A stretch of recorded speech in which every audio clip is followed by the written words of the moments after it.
Nakapwesto na sa iba't ibang bahagi ng bansang PNP checkpoints para sa simula ng election gun ban.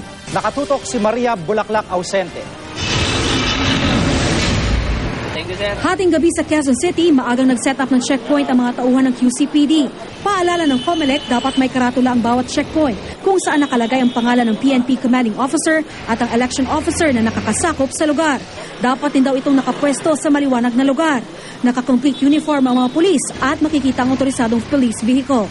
10 segundo lang dapat na itatagal ang inspeksyon. Hindi pwedeng buksan ang truck o compartment ng sasakyan at hindi rin maaaring pababain ang motorista. At least po lahat, safety tayo. Hanggang may checkpoint, lalo nakamotor ngayon, na, marami nakamotor na riding in tandem. Operate lang para walang problema. Sir, hindi ba kayo kinakabahan sa ganitong setup? Hindi ba kayo kinakabahan? Hindi naman. So walang tinatago, walang tinatago.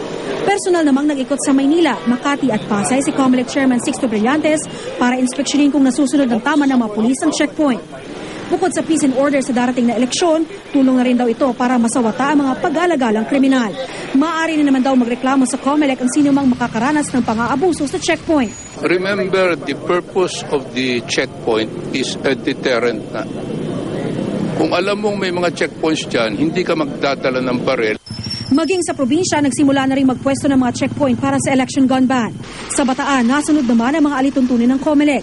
May sapat na ilaw ang kinalalagyan ng checkpoint, uniformado ang mga pulis at nakikita rin ang otorisadong police mobile.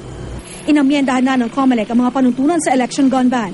Bukod sa Pangulo, pinapayagan na rin magdala ng baril sa buong election period si Vice President Jejomar Binay.